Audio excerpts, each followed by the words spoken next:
And I'm thinking about the Winston Churchill quote: "Success is going from failure to failure without loss of enthusiasm." And I thought about what has been the thread that keeps me going, keeps me energized, keeps me excited about every new thing I do, even when sometimes they collapse in furious, purifying flames of failure, right?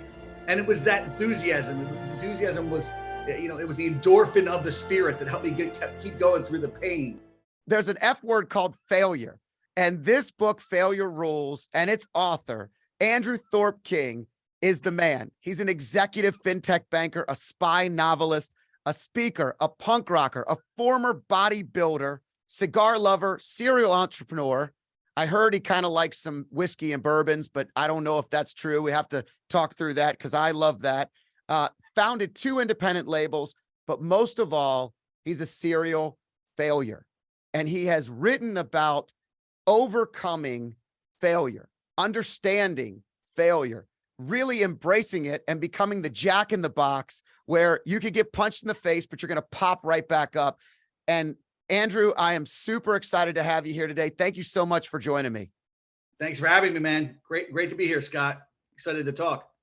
We already got into it a little bit quick because in a preemptive conversation, you always know you're going to have a great conversation when you start to dive into deep topics right out of the gate.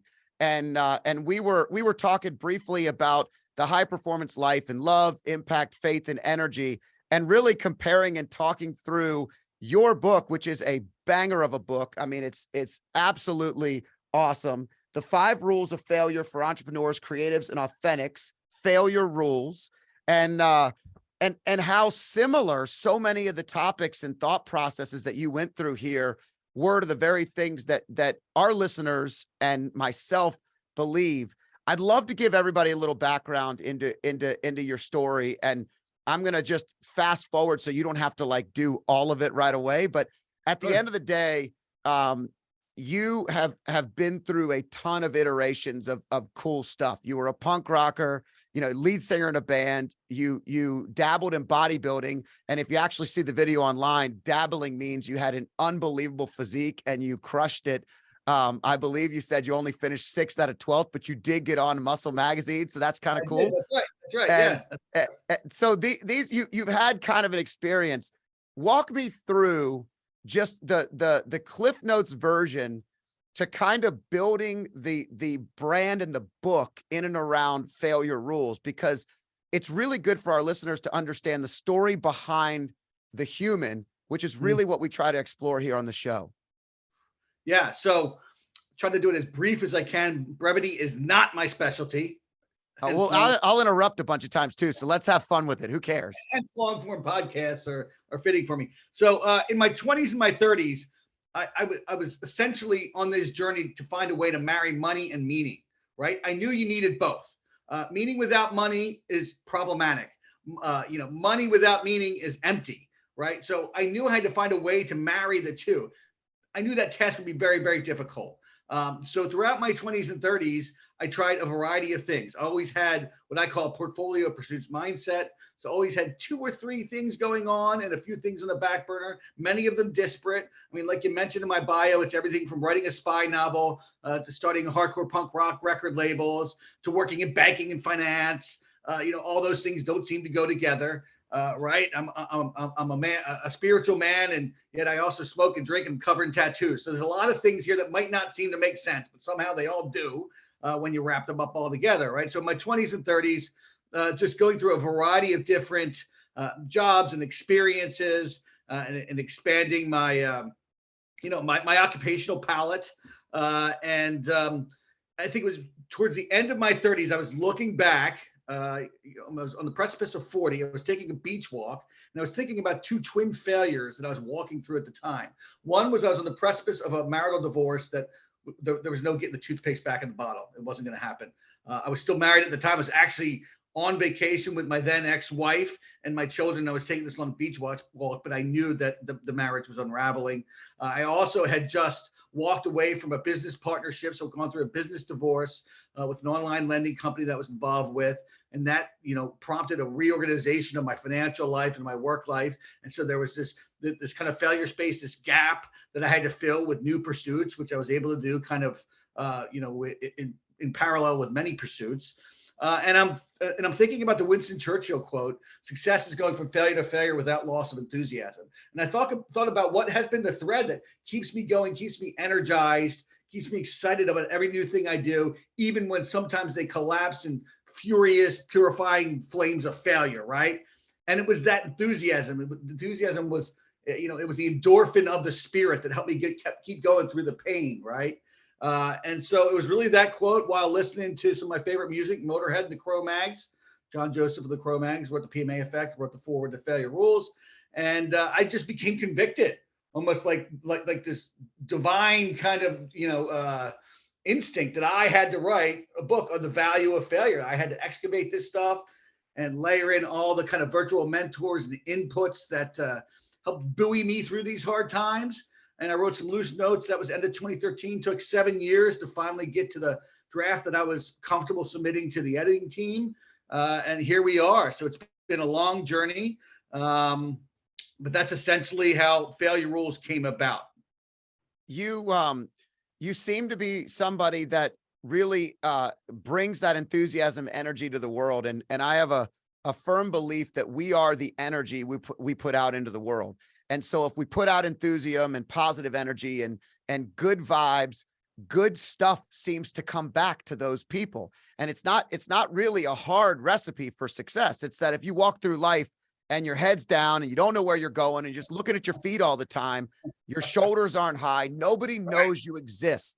But if you give to the world instead of taking from it constantly, and I'd love to understand, when I was young, I felt like I was constantly trying to take of the world. Like I was on the ground punching up, and I'm not a punk rock music connoisseur. I like music of all kinds. So I've listened to just about everything, but I know the mentality of most, music with high energy is coming from a place of just frustration and like confusion. And, so I felt like I was punching up at the world so many times. And then this transformation happens in our lives where you're like, oh, I just need to give the world what I'm great at, and great things start to come back. So it goes back to that energy. So I'm gonna bring this back into a question. You've got the ability to push the boundaries that people lay on a particular thing. And you mentioned it a few minutes ago where you're like, look,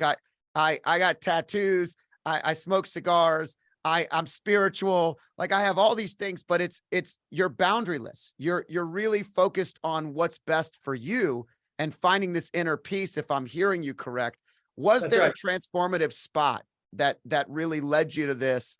And what would you say is your guiding force? So we're talking about kind of that pivotal moment where I kind of shifted from being a slave to the physical world and more a servant of my spiritual inner self, right? That's what we're talking about. That's a great rephrase. Yeah. Yeah. So I would say I was probably 16 years old, and I was very immersed in punk rock, metal, stuff like that. I grew up kind of in the skateboard, punk rock, BMX culture. Back then, late 80s, early 90s, that was not cool. You didn't like, it wasn't like, characterized as being hip on every Disney show back then. Like, if you looked that way and you were into that stuff, you got your ass beat. That's what happened, right? And so being almost bullied for being identified with a subculture made me very, very angry. And so in that kind of inner rage and in that inner anger, I was going down a very dark path.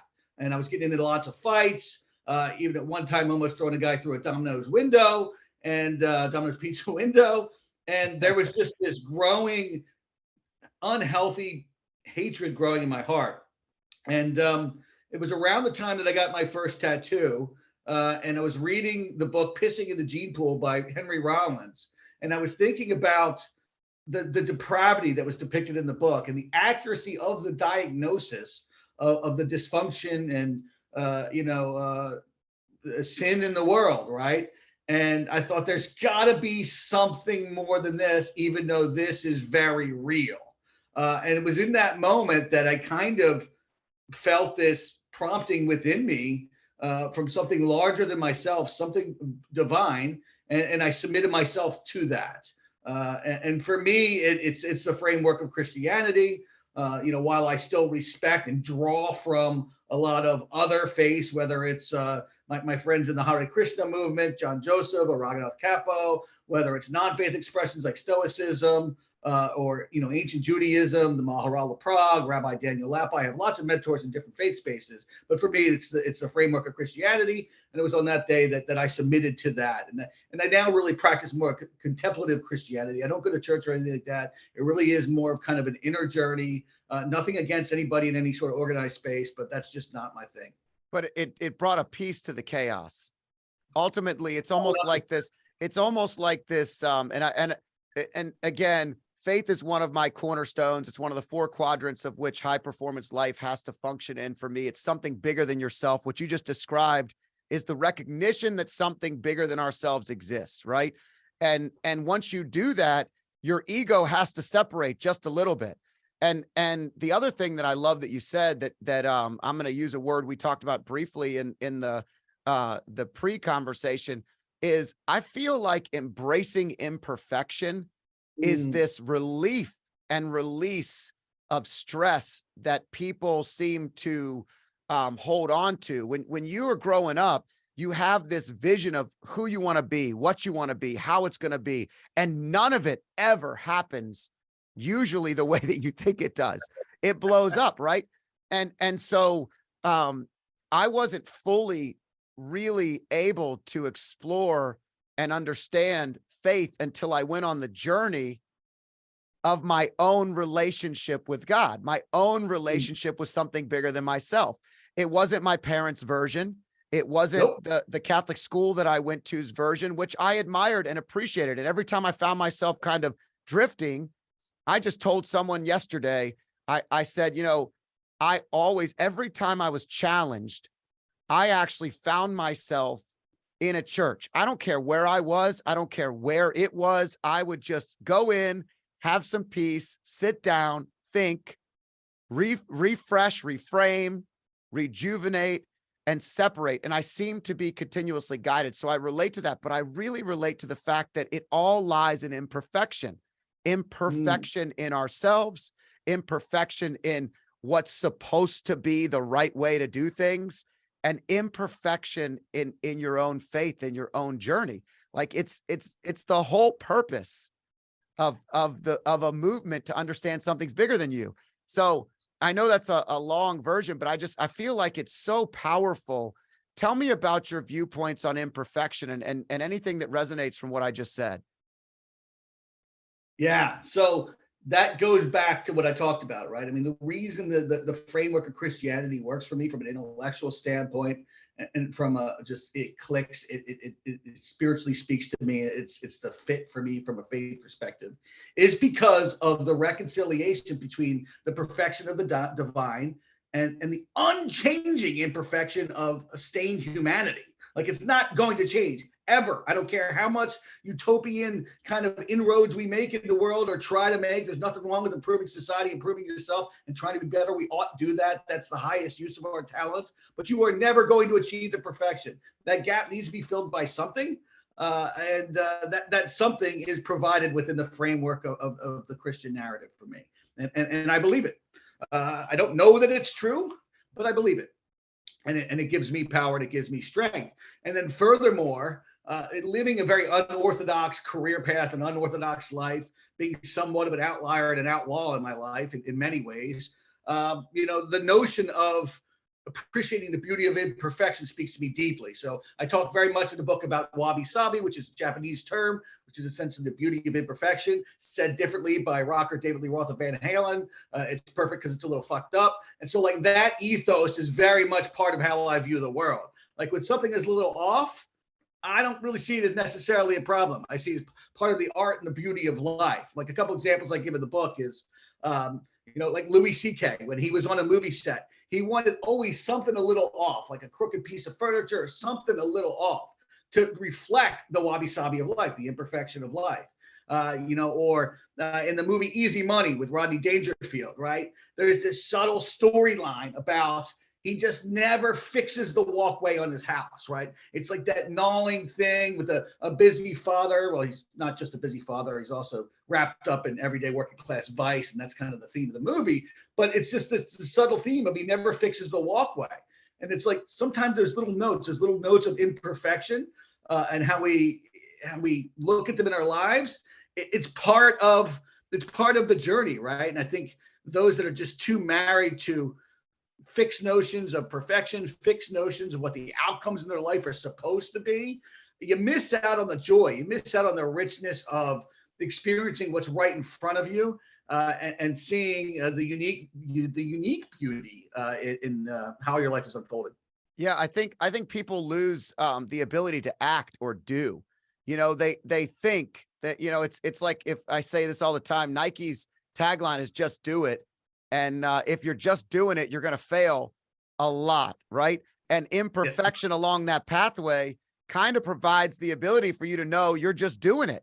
And there's no movement involved in thinking only. It's just a start. That's a spark. But in order to act, there's got to be movement. And with that movement comes failure. And I love the imperfection and the stories of Louis C.K. You know how many times I do a video or a podcast and there's something that's completely off and someone's like, oh, you should edit that out. Or I remember I did a video one time and we had a big open house and we were launching we had hundreds of people that were coming that day. But when we did the video, one of my partners said something along the lines of, there's so many people out here and there wasn't anybody out there yet. And I got like 3 DMs from people going, why would you say there's so many people out there if there's not any people out there? And I said, he just messed up. He just made a quick mistake. There wasn't anybody there, but he was seeing it. It was true. It happened. Yeah. And, but people are so worried that, you know, when you're true to yourself and authentic and you have the integrity internally, you're not afraid of what other people think because you know it's true. Like, I don't need your opinion. I don't care about your perfection. You don't like the little pathway. I don't give a shit. It doesn't bother us because you know what? That reminds me that I'm imperfect. And I love that. I mean, there's a reason why Louis C.K. and Rodney Dangerfield were really great at their craft. I mean, they're amazing comedians and have been for many years. And well, Rodney was. I mean, in the book, I mean, when I talk about them, I'm talking about them mostly in this chapter on failure humor, which is kind of a phrase I've tagged, right? And actually this summer, it was in June, I went to go see Bill Burr perform out in Western Pennsylvania. And after the show, I go back to the hotel and I'm there with my son, and it's a Marriott. And all of a sudden, my son's like, yo, Dad, that's him. Spotted Bill Burr in the hallway. He had like a hoodie on. He's like trying to hide, you know, he looked like a Jawa or some shit. And then, you know, my son talks to him. And on the stage, Bill was talking about how he wanted to know if there was any cigar bars in town. So I said to him, like, yo, did you get your cigar yet? He's like, no, I'm having one out back. Come meet me out back. So I went out back, and at first he was talking to his manager and his opening act, and he, you know, he didn't want us to sit with him. So I sat, you know, a little bit away by this fire pit they had. And then like 15, 20 minutes later, he came over, we started chatting, we had a cigar together, we started talking about things. And I was talking about the book a little bit. I explained the concept of failure. He's like, that's exactly what I do. You got that nailed. You know, we're talking about it. So I think that's very important. And that's something I talk about in the book is, you know, one of the things I say is sometimes you have to take yourself less seriously to seriously put yourself back together again. Right. Yeah. And I think that failure humor induces that spirit and allows you to kind of stop being an emotional participant in your failure, be an objective observer, take a look at them with an objective eye, and not only figure out the next best moves to manifest your next best self, but also look at them and find some freaking humor in it, man. Laugh at yourself a little bit. Laugh at your circumstances. I don't care if it's bankruptcy or losing your house or losing your wife. There's freaking humor in there. I'm going through them all. So like that is extremely helpful. You know how many times in a week I say, if I didn't laugh, I'd cry. There's so many decisions and challenges that pop up that sometimes you just have to laugh about it. And Bill Burr does a phenomenal job because in his latest comedy thing that was on Netflix or whichever one that just came out most recently, he literally goes through his childhood and just like bangs himself up and talks about his dad and how we used to walk in And how come the world changed so much? Where you used to walk in and everybody did everything just not to piss off your dad. And now Yeah. you walk in and like dad's supposed to be waiting on you. And he's it's like the world has completely flipped upside down. And he talks Yeah. about going to therapy, working through it, but he uses that as comedy. And the reason people laugh is because it's real. It's That's real. true. 100% real. Absolutely. Yeah, for sure. Uh, Yeah, going back to like, what you're talking about actions and how failures naturally will travel with actions, right? And that's intensified the more difficult the actions are that you're going after. And that's a lot of what the book is about. It's this idea that, yeah, you want to avoid failure. This book is not like failure porn. Like I'm not worshiping at the altar of failure and saying failure's amazing. Go do whatever the hell you want. Doesn't matter about the consequences. That's not the book at all, right? I mean, that whole failure rule number 4 is all about building scaffolding in your life to kind of mitigate, the failure occurrences in your life.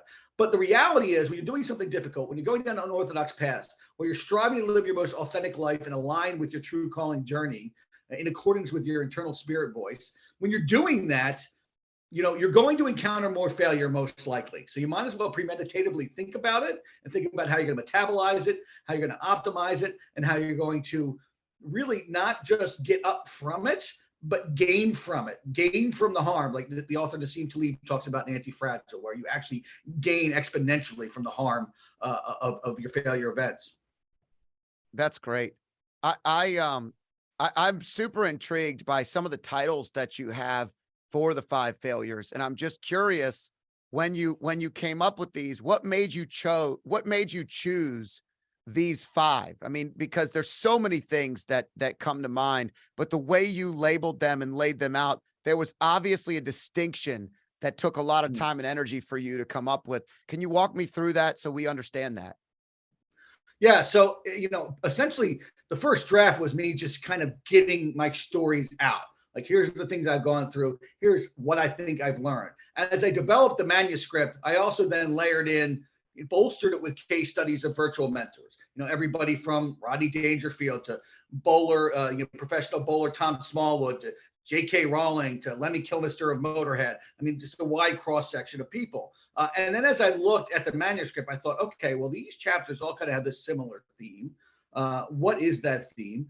And that's how I came up with the rules, and they rolled up to each rule. And then within each chapter, I'd have an anchor quote and a lesson that really defined the point of that chapter, that also then rolled up and connected to the rules. So the structure really developed itself quite naturally over time. But yeah, I mean, each one of the rules really is an overarching theme of my life and the way that I've walked through challenges, failures, and gone after pursuits and thought about my life. Yeah. So when you think about the path that you're on, I've been diving down this a couple of different times now in conversations, and I always find it interesting. You were a steel union worker, you were a bodybuilder, you were, a fintech executive, you're doing all these different things, right? I always find it interesting that life is full of all these different scatter charts, right? Like scatter plots. And you at the time, you think that this has nothing to do with anything you're doing at all. Yeah. And then all of a sudden you look back. When I wrote my book, I was going through one of the first exercises the publisher asked me to go through was just identifying all the failures that I had been through. It's almost one of the first questions. And there were so many that, like, I came home and talked to my wife and I was like, hey, I these are some of the things that I remember. She's like, oh, do you remember this? Do you remember that? Do you remember this? She And said, I'll she give had you a them all. longer list. She had them all. She had them all. But you know what? They were actually things that I had completely repressed and pushed down because I had moved on. They were momentary blips. Yeah. But when I looked at the scatter chart, and I've had this conversation a couple times with Dr. Taryn Wood, and I had this on resilience, and I talked to it a little bit with Cammie Adams, who is a female MMA fighter. And it's super interesting because when I looked back, those scatter plots were all in line with the next thing. Yes. So Yeah, powerful.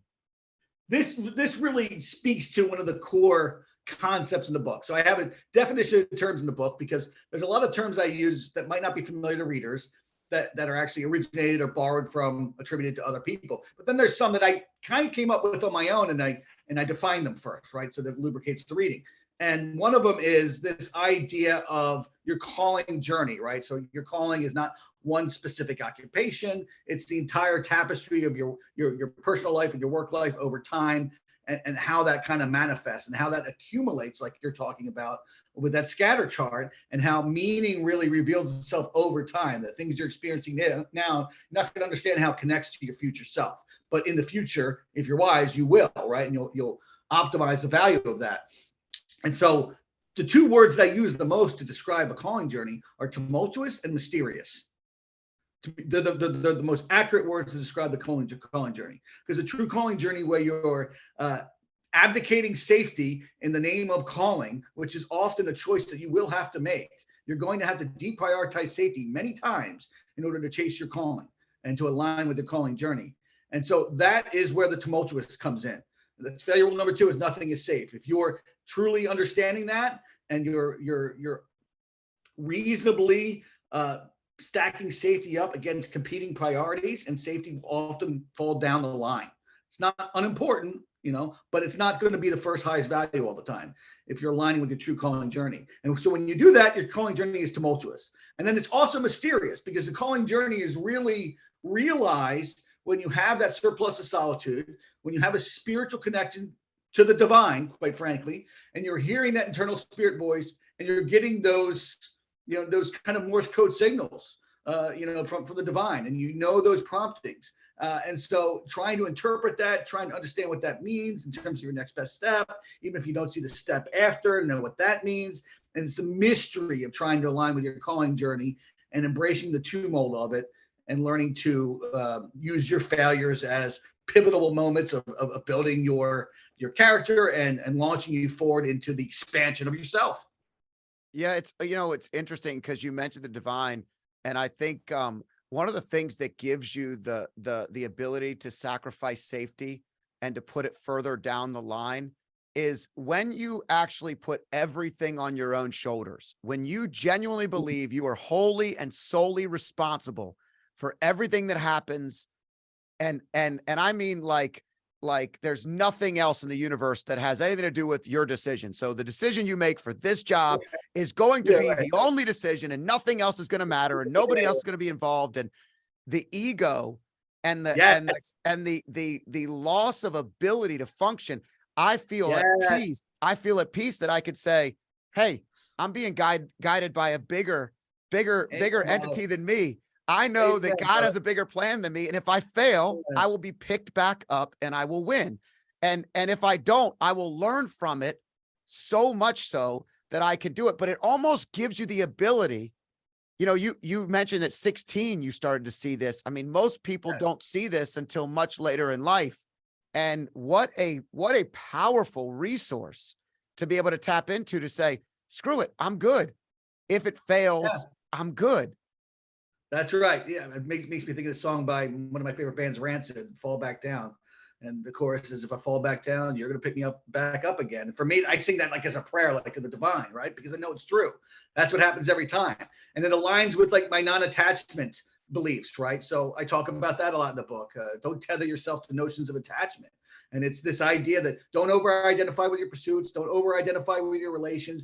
You can be committed, you can be invested without being attached, right? And it goes back to, Apostle Paul talking about, learning how to be content in all circumstances, whether you're free or whether you're in jail, whether you're rich, whether you're poor, and knowing that you can have this like power and the fluidity of your internal spirit.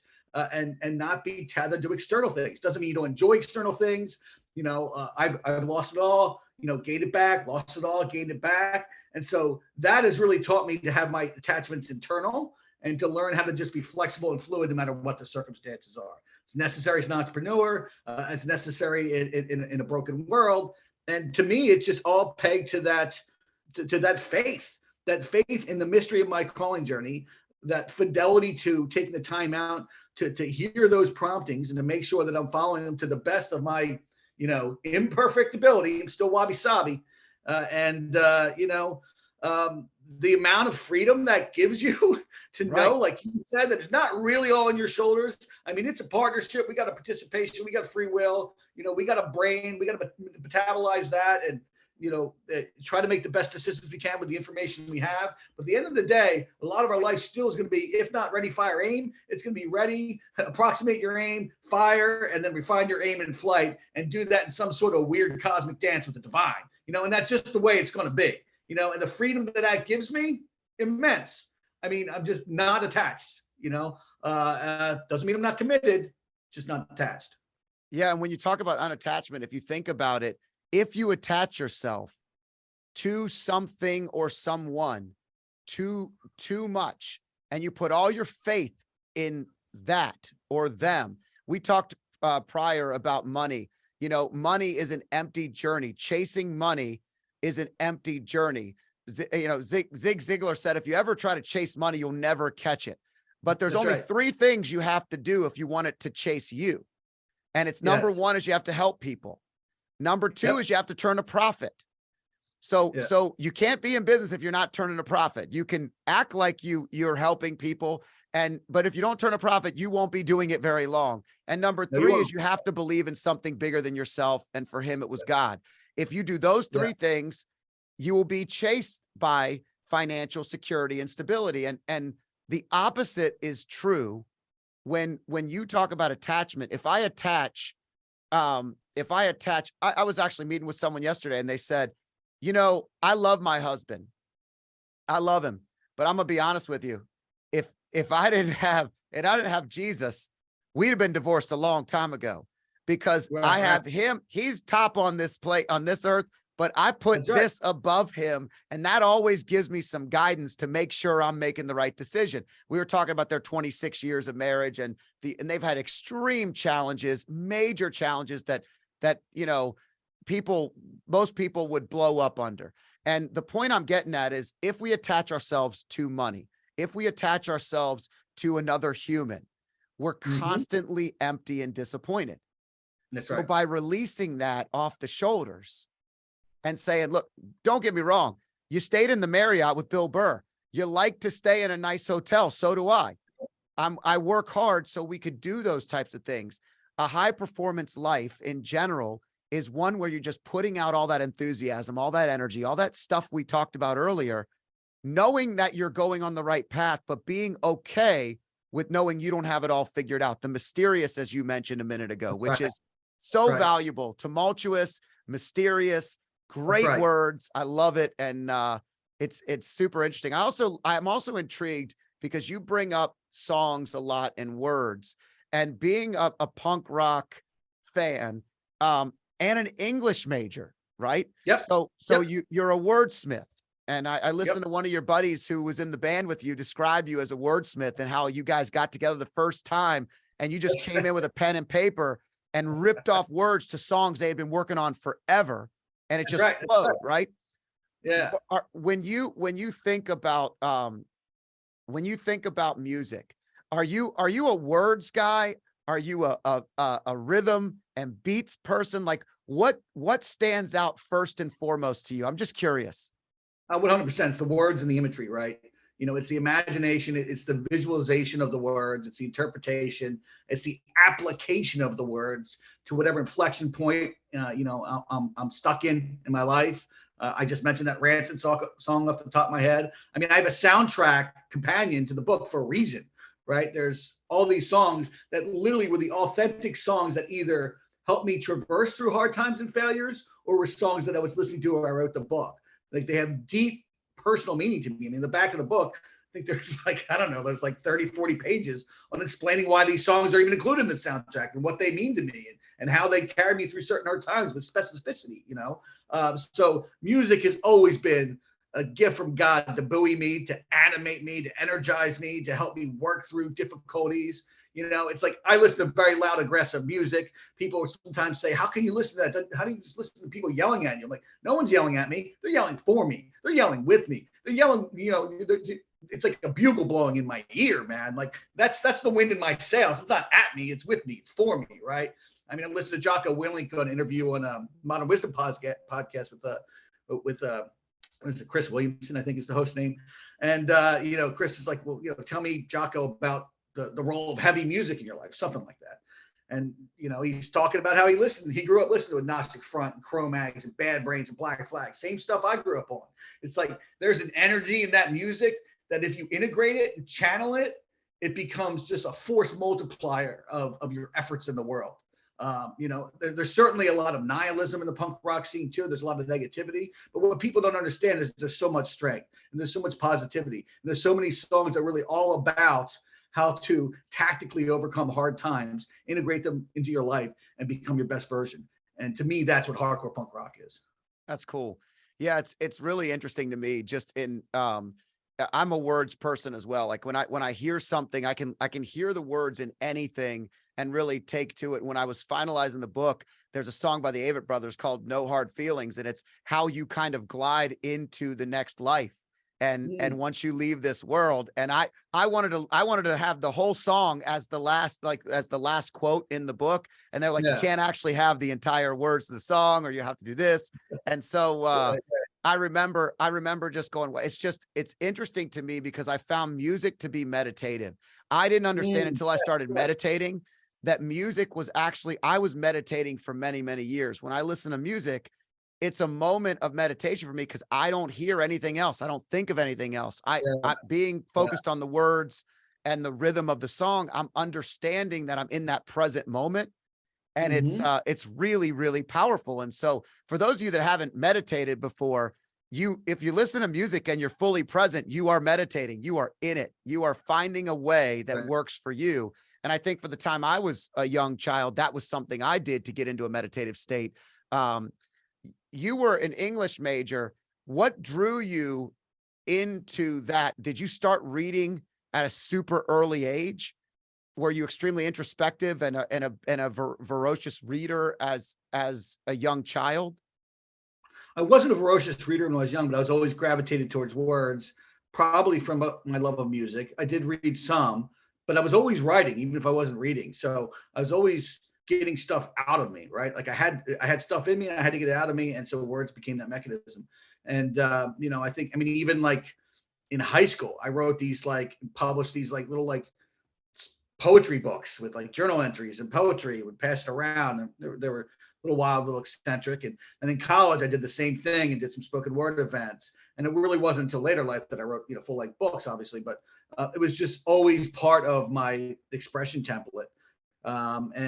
As I grew older, particularly out of school, actual reading for pleasure and for the seeking of wisdom and creativity became a huge part of my life. I mean, writing my spy novel, that was induced by a period of my life where my financial planning practice was on the decline at the 2008, global financial crisis, was losing accounts. And I escaped into this world of all these spy novels. And it was like I was kind of invoking this cinematic view of myself relating to these protagonists. And it really helped me in those times to see my life almost like it was a story, like I was in this movie and I had these challenges that I had to overcome in the way that these protagonists might do in tricky situations. And that helped me in life. And then it also inspired me to write my spy novel. So I started writing it at that time. Just stories, reading, words, all of those things are so powerful because we are spiritual beings, we don't have souls, we are souls, we have bodies, and you have to understand that. And because we are souls that have bodies, logos, words, that is what drives the soul. Words is that communication mechanism, even if it's just internal monologue. And so there's just so much power, in that. Isn't it funny how we talked earlier about being 16, feeling lost? And I always find it interesting that the entrepreneurs in us when we're young are the ones that can't stand the boundaries and the walls that exist in school, right? My wife's a school teacher and she always asks me to come to the school. I hate walking into my own kids' schools, going to my wife's school. I feel like it's a prison. I mean, I genuinely feel like schools are prisons with no windows half the time and limited light and such a hard place to find creativity. And Yes. the very things we gauge children on are the things that actually will make them less successful in life. So if you're super great at all the rigidity and the math and the science and the only distinctions that exist for your SATs or whatever it is, and you just move through the next level with straight A's over and over again, your ability to actually fail, I have a point to what you do, is limited. Yet people like us who actually were comfortable with putting ourselves out there and losing, growing, Yeah. learning. We are the ones that the parents are the most worried about when they're young and the least to worry about. And That's yet right. we continuously press upon children that they should have all this shit figured out. And they don't know anything. Being on the edge is actually being in the right, in the right lane. It's the safest lane on the interstate. And I just find it so intriguing as you're talking about failure and entrepreneurism. I'm thinking about 16, angry, frustrated, lost, and yet all the things that make us who we are today were the very things that were going to guide us to success when we were young. 100%. You think about the rigidity of that of that structure of school, even corporatism to a large degree. I mean, I work as a corporate executive banker still, and there's plenty of flexibility. I work for a very innovative, amazing company, but there still is that corporate structure. There's still, there's these guardrails that are either explicit or implicit. I do have a hard time dealing with that sometimes, but always kind of have. But I think about like people who, growing up, people would say so-and-so graduated from there and so-and-so is very smart and they get good grades. And I'd look at their life and I'd look at the kind of the output of their life or how they show up in the world. I'm like, yeah, they're really nice people. I'm sure they're really smart, but congratulations, you can follow directions. I mean, a lot of times that's really all that is. You're just following directions. It doesn't mean that you have ingenuity, doesn't mean you have creativity, doesn't mean you're going to make any sort of unique impact in the world. It means you can follow fucking directions. I mean, that's great. That's necessary in a lot of ways to function. But what you're talking about is those that kind of have this nonconformist, rebellious spirit that's channeled in the right way to then use, your talent stack in a way where you're manifesting it with the most impact. It's the I in the life acronym. And they're the people that I love. They're the people I read about in the book. Almost everybody I read about in the book does not fit into those boxes, right? I mean, they broke out of the boxes a long time ago. Well, in order to be a high performer, you tend to be on the outskirts anyway. I mean, the reality is if we're talking about a high performer, we're not talking about going to work every day between, not 8:30 and 4:30, getting home, watching 17 TV shows, eating a TV dinner that you microwaved. Like we're talking about people that have full-time jobs, are full-time coaches, are helping kids in their communities, are raising money for people out there that need it, are making change in the world, are lifting people up. They're also fathers and mothers, and they're doing it all. And I'm always intrigued because in order to do that, you're going to have that imbalance and imperfection that we talked about earlier. And so you have to be prepared to know this is where Stoicism and some of the other philosophies come in, because it is what it is, right? And if you could just accept it for it is what it is, you could easily move on to the next thing and make sure that it's good. But I think when you think back to the education and the track, if you are a high performer, you're usually on the edge. You're not part of the norm. And you think that you're not being herded, you're not being herded. You're finding some sort of edge territory to exploit, to maximize, to find that adjacent possible, to create something either wholly new or something that is a mutation of something existing that becomes new. I mean, you're pushing, you're exploring out. You're not just staying in that prescribed lane that you're being pushed into or told that's where it's safe. And nothing is safe. It's back to that ethos of seeing the world as unsafe and liking it. Yeah. Being an adventurer it's almost like, your very own Lewis and Clark, right? You're going out and you're adventuring to new endeavors. You're writing new directions and you need people to follow them. So I appreciate everybody that's great at following directions. I have great gratitude for operations, Yes, mentality, and 100%. safety, because I couldn't do anything without having someone by my side that can actually do Right, those things. Like, you know, right. if a true entrepreneur realizes, especially an idea person realizes that if we're going to get anything done, I need to find that one person in school that got straight A's, that did everything right, that is extremely safe, that keeps the rails on. So when That's I right. come up That's with the right. crazy, they can 100%. help dial us They back can in. systemize it. They can institutionalize it. They can Yeah, operationalize it. I mean, Jordan Peterson talks about this, the kind of like the dichotomy of what we call the left and right politically, right, and the personality traits that might be attributed to either, political sentiment, right, and how in business both temperaments are very much needed, right. You have those that are kind of more associated with, I wouldn't even say left wing. I hate these political, labels, but just more traits of openness, traits of creativity, entrepreneurs, very much associated sometimes with a more libertarian, right. lefty kind of creativity kind of mindset. But that doesn't sustain or have impact if you don't also join it with the direction followers who might be a little more rigid, who might be a little more conservative, and they can take that and systemize that and operationalize that and institutionalize that.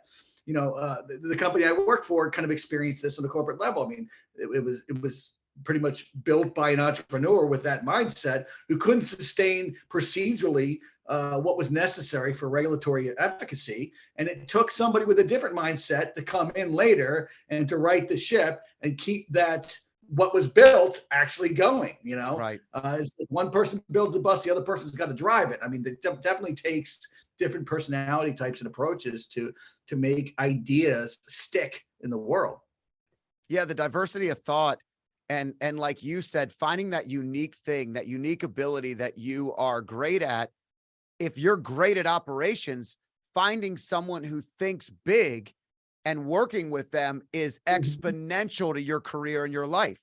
And because you could then become the key piece to making whatever it is the idea person's thinking about actually Yep. come to reality. While the idea person, if you, I mean, I say this all the time. It's funny. How many people do we know are just absolute geniuses, and they're 17 to 25, and they're sitting around a bunch of losers, smoking weed, drinking beer, not Right. having, and they're not in the right circle, right? They're in a circle Right. of people that don't want to go anywhere. And they're out Yep. there sharing their genius, sharing what's good, sharing what they Yeah. could do to change the world. But if they got out of that pond of that swamp of life, and not the one that they're in, but one where, now they're sharing their ideas. I created a wine festival, and it's an example that I always use. Is donated, $2.5 million to local charities. It's, 8,000 people come every Wow. year. You know what it came down to is I was 29 years old. I went to a shitty spaghetti dinner, and I came back and I called my uncle who was in the club, and I was like, "Hey, I'm coming over." And I was complaining. I was like, "This is garbage. What are we doing? How can this happen? Like, so many smart people." I was in the right room. My Hmm. idea of what should you do was his first question. What will we do differently? And I just immediately, boom, here's what I do. Here's what I would do. On the way home, I'm getting 17 emails from him of other organizations that have done similar things. 3 weeks later, we're pitching it to the organization. 5 months later, we're launching the event with 8,000 Wow. people donating 175K to charity. First year. The reason I bring that up is if I were sitting around only my peers at the time, I would not have been elevated. I had That's to right. get out of that Right. environment Right. to allow the ideas to flourish. And so, guess what? Operations people are the key to helping those Yes. ideas flourish, just like you were mentioning in a fintech company. Like, man, it's Yeah. so powerful. And it all roots back to failure, right? It all roots back to being able to do the things that are most important when you're trying to progress or move forward. So if you could just list out the 5 failures here so our listeners can hear it. Sure. Everybody should be picking up your book. Everybody should be watching some of the stuff that you're doing, but I just feel like it's really, really valuable. Um, I know one is failure purifies, and 2 is nothing is safe. That's right. 3 is money is spiritual, which I Yes. love.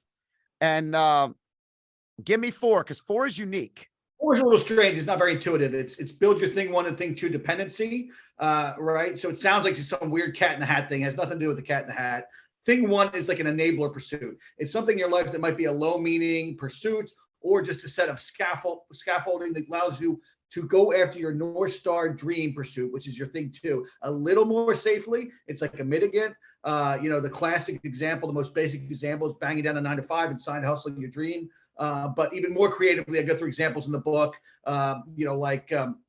these two brothers from Lebanon, Shia Muslims, came over here to the States. I anonymized them in the book, but they came over to the States and they really saw that the pursuit of happiness in the States was going to be through building businesses. They didn't have the seed money. So they had a very creative way of invoking their Thing to North Star dream, which is they went and worked for Disney on Ice, which paid for their traveling, their lodging and all their food. So for years, they didn't have a home. They lived on the road. They were married to the road, just like the Metallica song, Wherever I May Roam. And they were just selling like swag to little girls for princess stuff through this merch truck.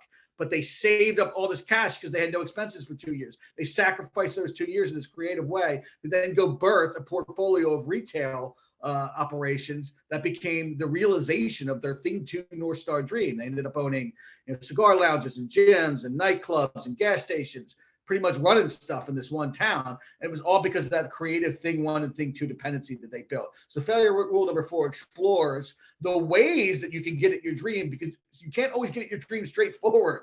You got to build creative ways to bring them into reality. Like you can't just go to school and the next thing you know, you're a full-time comedian. You don't just go apply for a job to be a full-time comedian.